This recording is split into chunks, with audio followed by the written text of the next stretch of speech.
Hello horror addicts, कैसे हैं आप सब।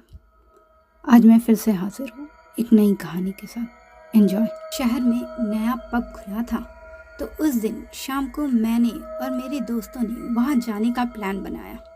मैं, मेहर और राहुल शाम 7 बजे ही पब के अंदर थे।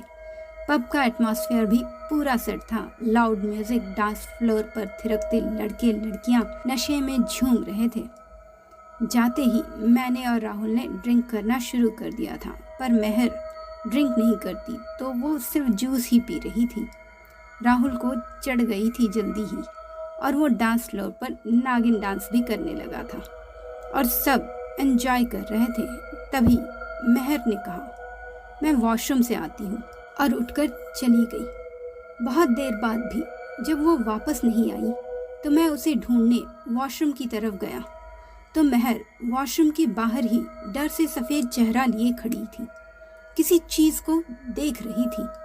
मैंने जाकर उसे पुकारा, मेहर मेहर। उसने कोई जवाब नहीं दिया, यहाँ तक कि मेरी तरफ देखा भी नहीं। मैंने उसके पास जाकर कंधे से पकड़कर उसे हिलाया तो जैसे वो किसी ट्रांस में से बाहर आई हो। मैंने पूछा, क्या हुआ मेहर, तुम यहाँ क्यों खड़ी हो और क्या देख रही हो? मेहर ने मेरी तरफ देखा। उसकी आंखें इतनी बड़ी हो गई थी कि मानो उसकी आईबॉल्स सॉकेट से बाहर ही आ जाएंगी।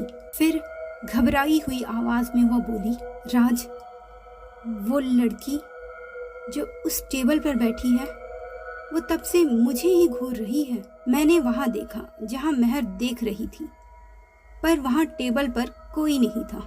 कहाँ मेहर, वहां कोई भी तो नहीं है। तो मेहर गुस्से में बोली, क्या बात कर रहे हो तुम?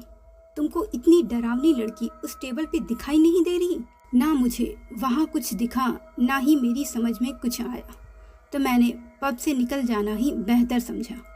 मैं मेहर को खींचते हुए वहाँ से ले आया और राहुल, जो पूरा टल्ली हो चुका था, उसको चलने को कहा, पर वो कुछ भी सुनने समझने की हालत में नहीं था। मैं बहुत परेशान हो गया।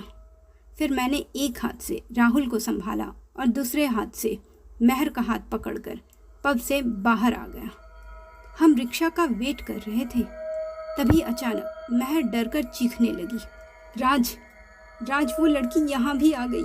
मुझे अब भी कुछ नहीं दिख रहा था कि तभी एक रिक्शा आकर हमारे सामने रुकी। मैंने दोनों को उसमें चढ़ाया और हम वहाँ से निकल गए।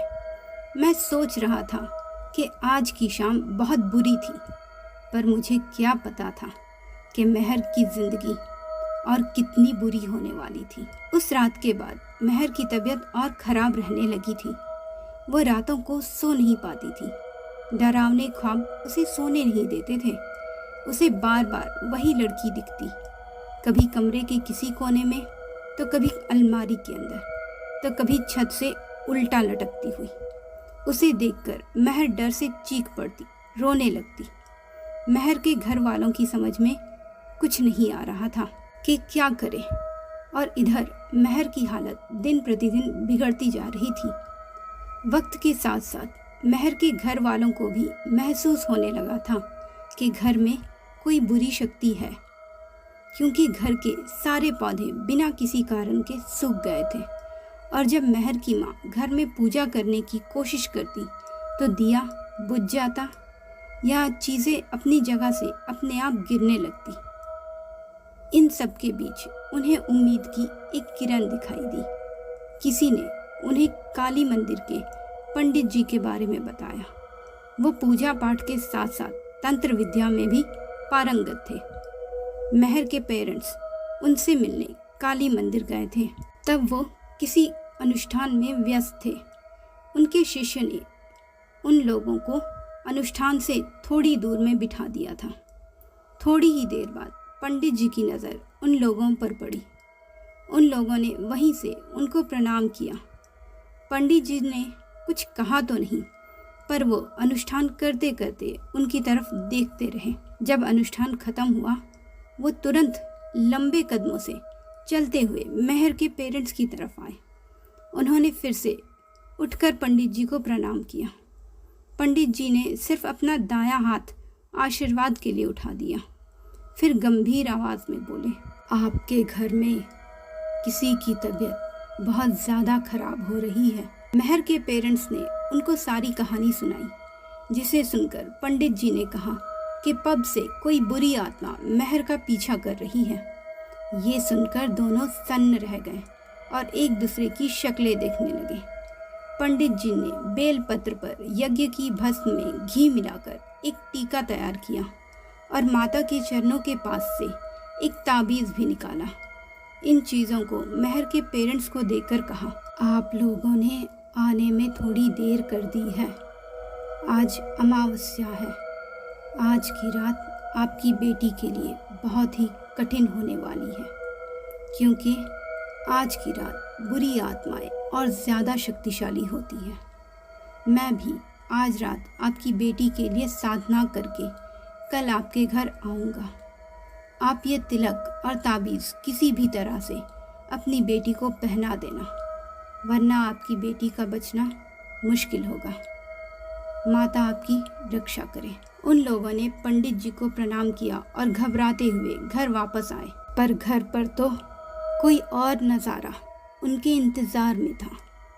घर आकर महर की माँ ने महर को आवाज़ें दी, पर ना तो महर ने जवाब दिया और ना बाहर ही आई। उनका दिल किसी अनहोनी की आशंका से तेज़ तेज़ धड़कने लगा। वे महर के कमरे की तरफ गई, जिसका दरवाज़ा बंद था।